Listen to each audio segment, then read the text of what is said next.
Vamos acabar de vez com essas dúvidas? Se você acabou de chegar no canal, meu nome é Jana Viscardi, sou eu mesma, dona e proprietária desse modestíssimo espaço, sejam todos muito bem-vindos. Você já sabe, você pode me acompanhar em diferentes redes sociais, interagir com esse conteúdo de diferentes maneiras e você pode, como sempre, patrocinar a produção de conteúdo desse canal. Eu aproveito para agradecer as pessoas que apoiam a produção de conteúdo aqui. Isso é fundamental para que eu continue fazendo as coisas que eu faço por aqui e também nas outras redes sociais. E hoje a gente está para falar justamente sobre essas 3 questões sobre gênero em língua portuguesa. Eu tinha decidido que eu faria um vídeo sobre masculino genérico e você tá aí esperando esse vídeo, porque eu falei disso lá no vídeo em que eu falei sobre gênero neutro. Essas não são questões novas no canal, eu já as abordei várias vezes aqui, com foco diferentes em cada uma dessas observações que eu fiz ao longo da história do canal. E aí hoje, antes de fazer aquele famoso vídeo sobre o masculino genérico, eu decidi trazer essas 3 questões sobre a questão de gênero em língua portuguesa. Eu, como sempre, deixo aqui embaixo uma série de referências para você buscar mais informações. Não existe verdade absoluta. O que a gente está fazendo aqui é explorar uma série de discussões que são importantes de língua, sem esquecer que a língua é viva e que, portanto, mudanças acontecem no meio do caminho. Então, sem mais delongas, vamos a essas questões. Gênero em português, em linhas gerais, como é que é mesmo? Veja só, a língua portuguesa é uma língua que expressa gênero. O que é que eu quero dizer com esse expressa gênero? A caneca é feminino, o cabelo é masculino, dentista pode ser feminino ou masculino. E aí, quando você vai aprendendo isso na escola, você vai entendendo que tem palavras que tem apenas um gênero, digamos assim, atribuído, que é o caso da palavra cabelo. Você fala o cabelo, você não fala a cabela. E aí você observa também que vão ter palavras em que no artigo a, o, você determina qual é o gênero dessa palavra ou desse referente a que você está se referindo justamente ao longo da sua interação.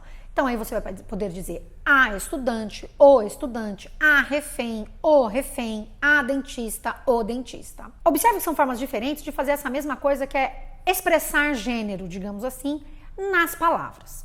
Mas como você pode observar aí, o que se tem em menino e menina é uma marcação morfológica mesmo da diferença entre essas palavras que vem através dessa desinência a do feminino e esse o que aparece aí. E que eu já falei em vídeo anterior que este o tem uma reflexão em torno dele, porque há pesquisadores que vão dizer que ele não marca gênero, porque em português o que marcaria gênero seria o a. Se você tem acompanhado as séries que acontecem aos sábados, eu falei sobre Matoso Câmara Júnior, um linguista muito importante da língua portuguesa, que justamente vai defender isso que eu acabei de dizer, que no caso dos substantivos de menino e menina, a marcação de gênero estaria expressa em a de menina, mas não em o de menino, que seria o gênero não marcado. Observe então que a gente tem aí essa explicação como uma das explicações possíveis para falar sobre gênero no caso em que uma mesma palavra tem essas 2 possibilidades, como em menino e menina. Isso é diferente para a palavra cabelo. E aí isso nos importa para você entender que a gente tem gênero em todas as palavras, gênero gramatical em todas as palavras. O cabelo, tá aí. Tem gênero. A escova, tá aí. A questão aqui é que a gente pode fazer uma série de classificações para pensar essas palavras. Então, as pessoas vão falar, por exemplo, em substantivos animados e inanimados, por exemplo, em concretos e abstratos. Vão surgindo uma série de classificações e algumas dessas classificações são importantes para a gente pensar justamente a questão de gênero. A maneira, por exemplo, como gênero gramatical se comporta em seres animados e inanimados pode ser diferente, ou em seres que denotam carga pessoal, digamos assim, de pessoa. Vai ser diferente. Tem a palavra aí, por exemplo, boneco e boneca. Isso é diferente, de novo, da palavra cabelo, que não tem aí a palavra cabela como oposição. Observe, então, que a questão de gênero é mais complexa de simplesmente dizer que, sei lá, gênero é uma questão arbitrária. Mas aí eu deixo pra gente já falar no próximo tópico. Gênero gramatical e gênero social não tem qualquer relação? Pois muito bem, a gente falou brevemente sobre a questão de gênero em língua portuguesa aqui atrás, como é que são essas marcações, classificação das palavras. Quando as pessoas dizem para você que gênero gramatical não se confunde com gênero social, e disso muitas pessoas vão dizer que o gênero em língua portuguesa é arbitrário, você já pode ficar com a sua pulguinha atrás da orelha, porque não é bem assim. Veja que no tópico 1 eu falei justamente sobre essa classificação de palavras, né, entre seres animados, inanimados. Isso tem um impacto importante na maneira de se pensar gênero em língua portuguesa. Por quê? Porque é comum que se diga que gênero é arbitrário e, portanto, imotivado, ou seja, aquela palavra lá, cabelo. Sei lá, tem uma razão histórica, etimológica para essa palavra ser no masculino, mas isso não implica que haja aí uma motivação com a função de cabelo no mundo, com a existência de cabelo no mundo. O problema é que as pessoas costumam usar esse argumento para todo tipo de gênero gramatical em língua portuguesa, o que é um equívoco, porque, como dizem pesquisadores por aí, como por exemplo Corbet, e mais recentemente em língua portuguesa, o próprio Meder tem feito essa discussão, entre outros pesquisadores e outras pesquisadoras, de que sim, o gênero em língua portuguesa, mas não só em língua portuguesa, pode ser motivado, como, por exemplo, no caso de seres animados. Você não fala menino porque sim, de maneira arbitrária. Há uma relação com este referente no mundo. Tanto é que quando você encontra um menino, você vai chamá-lo de, ao identificá-lo nesse gênero social masculino, você vai atribuir a ele o gênero o menino, o masculino. Então veja que há aí uma motivação para seres que são animados. Pode acontecer também para bichos, por exemplo, né? Você pode trazer para mim, por exemplo, Jana, mas e a palavra criança? Mas porque veja, criança não tem o contraponto crianço.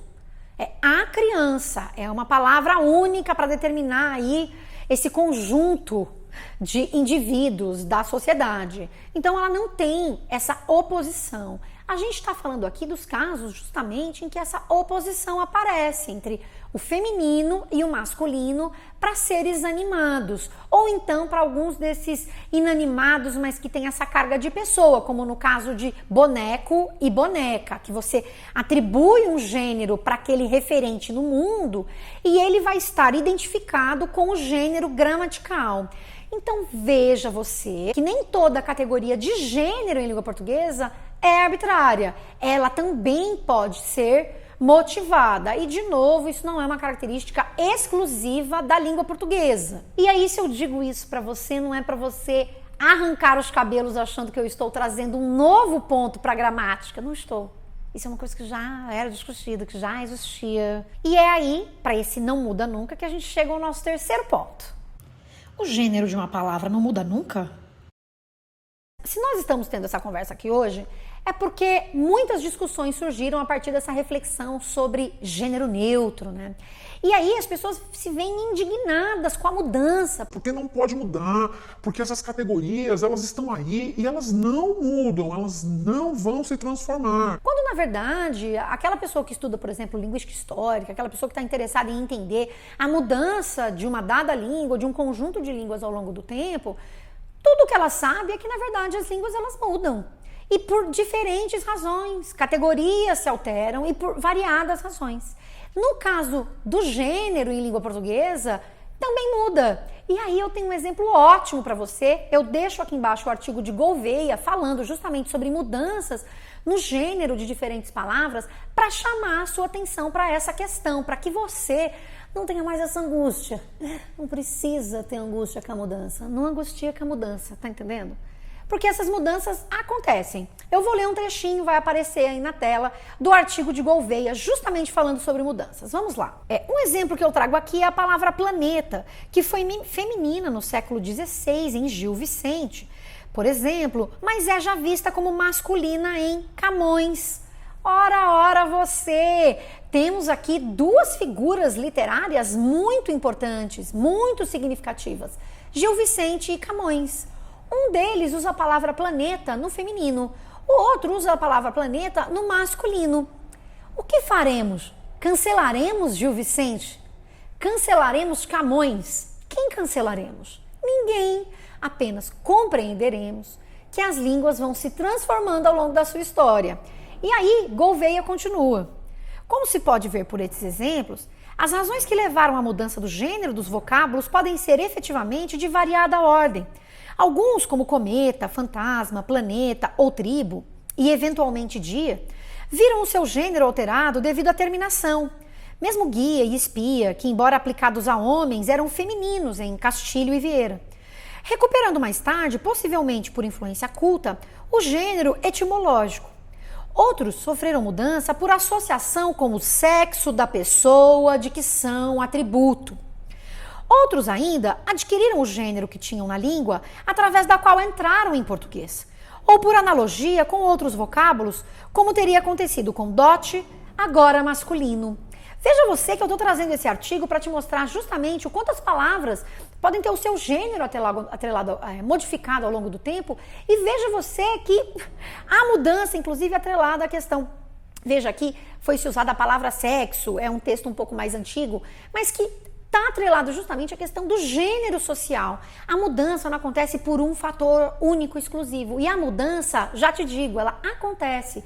Inclusive, essa variação pode permanecer por bastante tempo. Inclusive, duas formas sendo empregadas.